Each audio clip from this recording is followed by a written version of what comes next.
ನಮಸ್ಕಾರ ಸರ್, ಒಂಚೂರು hello booth ಬೇಡ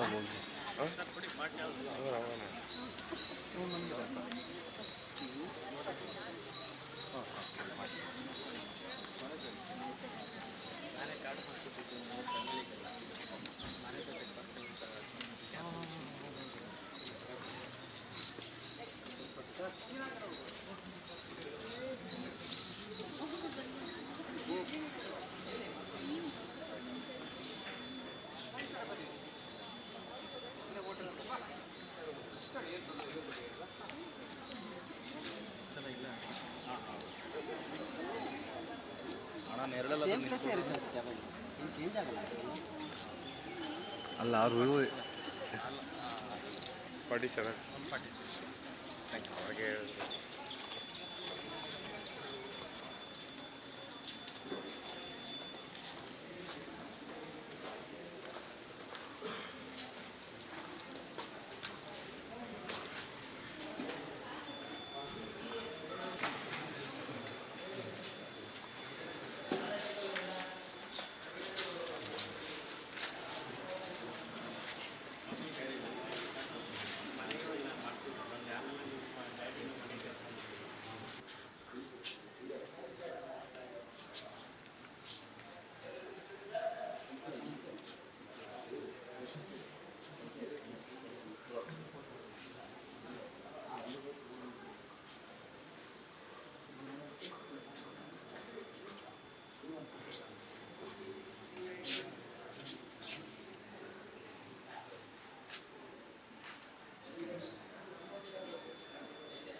ಒಳಗೆ ಏನ್ರಿ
ಲೋಕಸಭಾ ಚುನಾವಣೆ ತುಂಬ ಬರದಿಂದ ಸಾಗ್ತಾ ಇದೆ. ಈಗ ವಿಜಯ ರಾಘವೇಂದ್ರ ಈಗಷ್ಟೇ ಮತದಾನ ಮಾಡಿದ್ದಾರೆ. ಈಗ ನಮ್ಮ ಜೊತೆಲಿದ್ದಾರೆ, ಅವ್ರನ್ನ ಮಾತಾಡ್ಸೋಣ. ಸರ್, ಮತದಾನ ನಮ್ಮ ಹಕ್ಕು, ನಿಮ್ಮ ಹಕ್ಕನ್ನ ಈಗ ನೀವು ಚಲಾಯಿಸಿದ್ದೀರಾ. ಈ ಕ್ಷಣಕ್ಕೆ ಏನು ಫೀಲ್ ಆಗ್ತಾಯಿದೆ? ನನ್ನ ಜವಾಬ್ದಾರಿಯನ್ನು, ನನ್ನ ಕರ್ತವ್ಯನ ನಾನು ನಿಭಾಯಿಸಿದ್ದೀನಿ ಅಂತ ಅನ್ಸುತ್ತೆ ಸರ್. ಅಷ್ಟೇ ಸಿಂಪಲ್. ಅದಕ್ಕೆ ಬೇರೆ ಏನು ಎಕ್ಸ್ಪ್ಲನೇಷನೇ ಇಲ್ಲ. ನನ್ನ ಜವಾಬ್ದಾರಿ, ನನ್ನ ಕರ್ತವ್ಯ.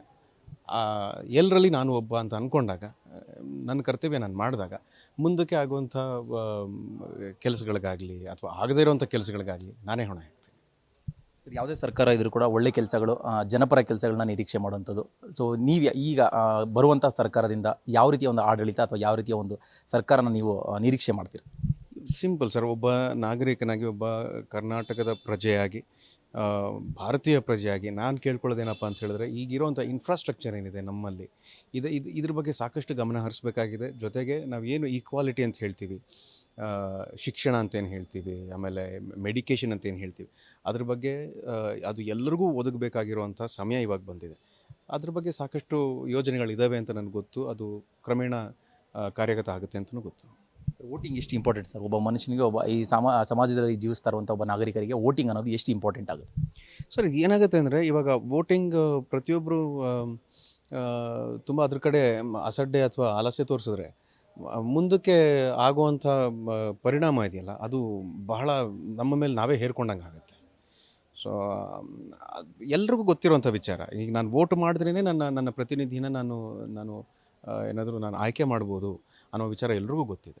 ವೋಟ್ ಮಾಡದೆ ಹೋದರೆ ಏನಾಗುತ್ತೆ ಏನಂದರೆ, ಅವ್ರು ಹೇಳ್ದಂಗೆ ಮತ್ತೆ ಎಲ್ಲವೂ ಕೂಡ ಒಂದೇ ಕಡೆ ಕೇಂದ್ರೀಕೃತ ಆಗಿಬಿಡುತ್ತೆ.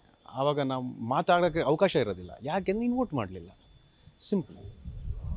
ಬೆಳಗಿನ 4-5 ಮತಕೇಂದ್ರಗಳಿಗೆ ನಾವು ಭೇಟಿ ಮಾಡಿದೆ. ಸಾಕಷ್ಟು ಹಿರಿಯರು ಬೆಳಗ್ಗೆನೇ 7 ಗಂಟೆ 7:30 ಸಮಯದಲ್ಲಿ ಸಾಕಷ್ಟು ಹಿರಿಯರು ಬಂದು ಮತಕೇಂದ್ರದಲ್ಲಿ ವೋಟ್ ಹಾಕ್ತಿರೋದು. ವೀಲ್ ಚೇರಲ್ಲಿ ಬರ್ತಾಯಿದ್ರು, ಸಪೋರ್ಟ್ ತೊಗೊಂಡು ಬರ್ತಾಯಿದ್ರು. ಸೊ ಎಲ್ಲೋ ಒಂದು ಕಡೆ ಯಂಗ್ ಜನ್ರೇಷನ್ ಏನಾದರೂ ವೋಟಿಂಗ್ ಹಾಕೋ ಈ ವಿಧಾನದಲ್ಲಿ ಏನಾದರೂ ಸ್ವಲ್ಪ ಹಿಂದೆ ಉಳಿದ್ಬಿಟ್ಟಿದ್ದಾರೆ ಅಂತ ಒಂದು ಅಭಿಪ್ರಾಯ. ಅಂಥ ಜನಗಳಿಗೆ ಇನ್ನೂ ವೋಟ್ ಮಾಡಬೇಕು ಅಂತ ವೆಯ್ಟ್ ಮಾಡ್ತಾರಂಥವ್ರಿಗೆ ಏನು ಹೇಳೋಕ್ಕೆ ಇಷ್ಟಪಡ್ತೀನಿ? ಅವ್ರು ಯಾರು ಅವ್ರಂದರೆ ನಾನು ಅವ್ರನ್ನ ಯಾರು ದೂಷಿಸ್ತಾ ಇಲ್ಲ. ಎಲ್ರಿಗೂ ಸ್ವಲ್ಪ ಬೇಸರ ಆಗಿದೆ ನನಗೆ ಅನಿಸುತ್ತೆ. ಅಂದರೆ ಏನಪ್ಪ, ಎಷ್ಟು ವೋಟ್ ಮಾಡಿದ್ರು ಯಾವುದು ಬದಲಾವಣೆ ಆಗಲಿ ಅಥವಾ ಒಂದು ಪ್ರೋಗ್ರೆಸ್ ಆಗಲಿ ನಾವು ಅಂದ್ಕೊಂಡು ಮಟ್ಟಕ್ಕೆ ಸಿಗ್ತಿಲ್ವಲ್ಲ ಅನ್ನೋ ಒಂದು ಬೇಸರ ಇದ್ದೇ ಇರುತ್ತೆ. ಬಟ್ ಹಾಗಂತ ನಾವು ಕೆಲಸನೇ ಮಾಡದೆ ಹೋದರೆ, ಅಂದರೆ ಕೆಲಸ ಅಂದರೆ ನಾನು ವೋಟೇ ಮಾಡದೆ ಹೋದರೆ, ಅಲ್ಲಿ ಯಾರಿರ್ತಾರೆ? ನಮ್ಮ ಧ್ವನಿಯಾಗಿ ಯಾರಿರ್ತಾರೆ? ಸೊ ಹಾಗಾಗಿ ನಮ್ಮ ಕೆಲಸ ನಾವು ಮಾಡಲೇಬೇಕು. ಸೊ ದಯವಿಟ್ಟು ವೋಟ್ ಮಾಡಿ. ಅದ್ರ ಕಡೆ ಬೇಸರ ಇದ್ದರೂ ಅದನ್ನು ಮನಸ್ಸಲ್ಲಿಟ್ಕೊಂಡು, ಆ ಆಶಯವನ್ನು ಮನಸ್ಸಲ್ಲಿಟ್ಕೊಂಡು ನಮ್ಮ ಕರ್ತವ್ಯನ ಮಾಡೋಣ ಅಂತ ನಾನು ಹೇಳೋಕ್ಕೆ ಇಷ್ಟಪಡ್ತೀನಿ ಅಷ್ಟೇ. Sir, thank you. ಎಸ್, ಇದಿಷ್ಟು ವಿಜಯ ರಾಘವೇಂದ್ರ ಅವರ ಮತ್ತು ಕ್ಯಾಮರಾ ಪರ್ಸನ್ ಸಿದ್ದು ಜೊತೆ Bharath Krishnappa, news first. News first, ನಿರ್ಭೀತಿಯಿಂದ ನಿಮ್ಮ ಪರವಾಗಿ.